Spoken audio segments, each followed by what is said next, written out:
Melinda was a single mother who confidently embraced her femininity. After her child starts having problems at school, a planted recorder reveals a bitter truth about the dangers of insecurities and passing judgments. Melinda hopped out of the bathroom with her towel on. Her long, wet hair accentuated her beauty even more than usual. She pulled out her uniform from her wardrobe and laid it on the bed. She then carefully applied her makeup and pampered herself up for the day. This was one of Melinda's favorite parts of the day. She loved looking and feeling good. She believed it gave her an edge over the day and boosted her confidence. After going through her full morning routine, she finally looked at herself in the mirror with much admiration. Her short waitressing uniform showed off one of her favorite features, her legs. And her hair tied in a ponytail allowed her to show off another favorite, her smile. She was ready to knock Monday out of the park. All that was left was getting her son ready for school, which wouldn't be as easy. Josh, I hope you're ready. We leave in 10. Melinda yelled as she made cereal for her and her son. Josh entered the kitchen dragging his feet, still partially asleep with his backpack on. Josh was in the 3rd grade and was the apple of Melinda's eye, even though he often drove her up the wall. Melinda had raised him independently since his father's passing when he was just a toddler. Josh and Melinda had, for the most part, been the only family each had ever known. "Mom, I don't want to go to school today," Josh whined. "Yeah, well, I don't want to go to work either. But somebody's got to pay the bills, and somebody else has got to make sure they're able to one day. So eat up and get ready to leave, little man," Melinda said, kissing Josh's forehead. "No fair," Josh sulked. Melinda proceeded to drop off her son at school. They shared a quirky mother-son handshake of their own making before Josh jovially ran off into school. Melinda then headed to the diner where she worked. The customers at the dinner loved Melinda, especially the men.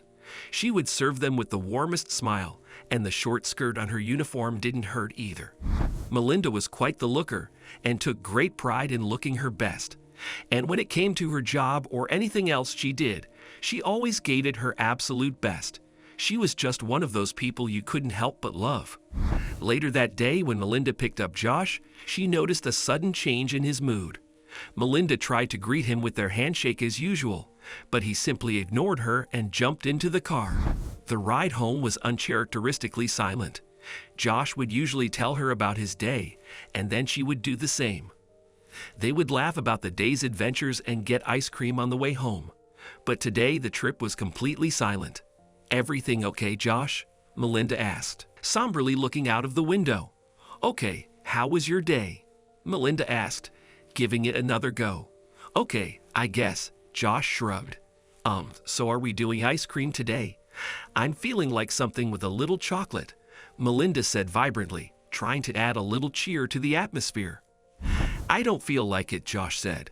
Is Josh saying no to ice cream? Something's definitely wrong, Melinda thought. "What's wrong, my boy?" Melinda asked, concerned. Josh simply shook his head and said nothing. Melinda let it be, closely observing her son's downcast mood the rest of that day. She hated seeing her son like that. She knew him too well to sense that something deeply troubled him. A few days passed, and Josh was still in the same dejected mood. In fact, it seemed only to grow worse.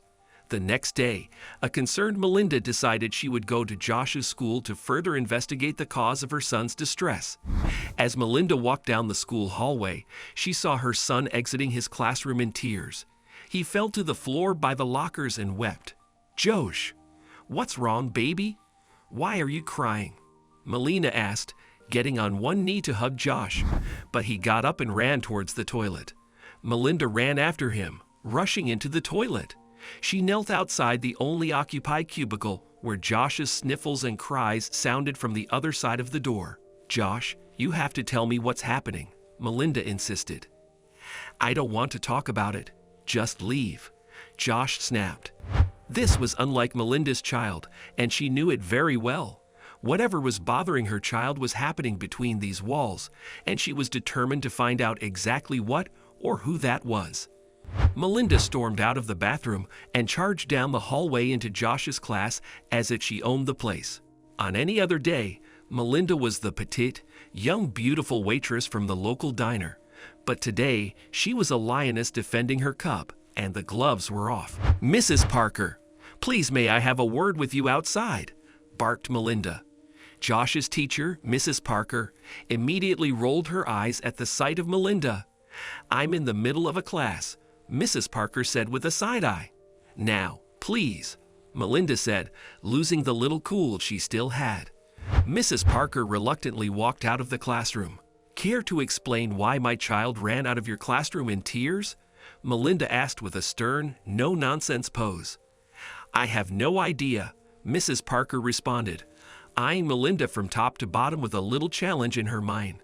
"It's probably just kids being kids," Mrs. Parker said. "Not with my kid," Melinda said, almost threateningly stepping up to Mrs. Parker. "It's your job to look out for our children under these walls, including Josh. All I ask is that you do your job, ma'am," Melinda concluded, walking off. Mrs. Parker gave her a sneering look as she walked away. The next morning, convinced the school would be of no assistance, Melinda planted a recording device in Josh's backpack. Over the weekend, she finally listened to the recordings as she lay in bed. "Have you seen how she struts around in her skimpy clothes at the diner? Worst of all, here at school," said Mrs. Parker in the recording. "Don't talk about my mother that way," Josh yelled. "I'm sorry, Josh, but let me teach you something that will help you when you're older. Sometimes the truth hurts," Mrs. Parker retorted as the class burst into laughter and murmuring at the expense of poor Josh, who tried his best to defend his mother. Melinda continued to listen to the recordings in awe. Most instances showed Mrs. Parker slut-shaming Melinda in front of the whole class. Melinda could not believe her ears. She was completely furious and horrified at the audacity of Mrs. Parker. On Monday, Melinda stormed into the principal's office to confront him about Mrs. Parker's behavior. The principal listened to the recordings and was shocked by what he heard. Mrs. Parker had the day off that day, so Melinda and the principal decided to visit Mrs. Parker at her house. When they got there, they heard commotion and screaming from inside the house. "This is not fair. You never have any money," Mrs. Parker's teenage daughter screamed from inside the house. "Don't talk to me like that, Allison," Mrs. Parker yelled. "I hate this place. I wish I lived with Dad," Mrs. Parker's daughter yelled. "Allison, come back here," Mrs. Parker yelled before a loud bang sounded from a slamming door, followed by bitter weeping. Mrs. Parker and the principal looked at each other with concern before mustering up the courage to finally knock on the door. They knocked a couple of times before Mrs. Parker finally answered the door. The heavy bags in her eyes showed she'd been crying for quite a while. Melinda caught a glimpse of the inside of her house. It was a total mess. Mrs. Parker herself looked quite bad at herself, nothing like she normally did at school. "What are you guys doing here? It's my day off," a bewildered Mrs. Parker exclaimed. "Hi, Mrs. Parker. Sorry to bother you at home, but there's a pressing matter we need to address. I think this will better explain everything," the principal explained, beginning to play the recording. Mrs. Parker began to weep bitterly. "I'm so sorry, Melinda. It really wasn't personal. Honestly, I was just jealous. My husband recently left me for a younger woman, and I guess a part of me took it out on you and Josh because you reminded me of everything I lost, everything he took from me. Even my own children don't want to be with me, and all I've done is love them," Mrs. Parker explained in tears. Melinda felt bad for the woman. It was obvious that Mrs. Parker was taking out her insecurities and frustrations on Melinda and Josh.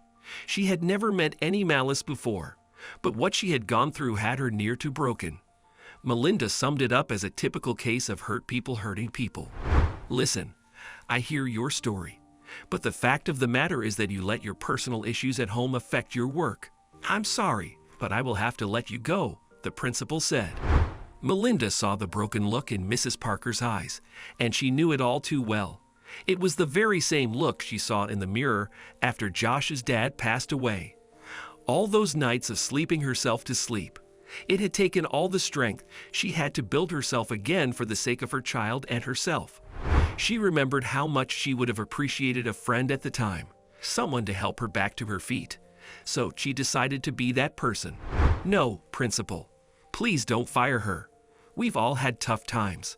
I won't bring it up any further if you can kindly let it slide. I'm certain Mrs. Parker won't let her personal issues affect her work again," Melinda pleaded. Mrs. Parker was completely baffled at Melinda's words. The principal agreed to let sleeping dogs lie. Meanwhile, Melinda offered to help Mrs. Parker out. Melinda realized that the teacher's children constantly demanding money from their mother only added to her stress and anxiety. To help alleviate this burden, Melinda offered to give the teenagers jobs as waiters at the restaurant where she works. She was about to be promoted to manager, and her waitress position was about to be vacant in addition to a few other recently available spots. After that day, Melinda also started providing Mrs. Parker with her support and friendship.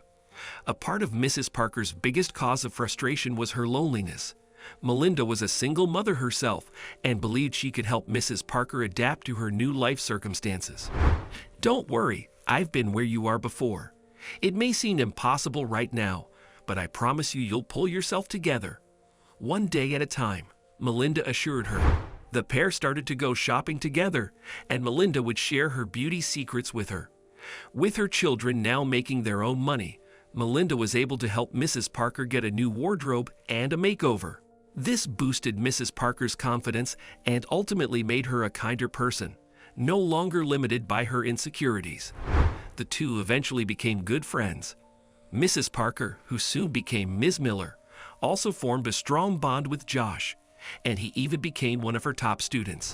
What can we learn from this story? Don't judge a book by its cover.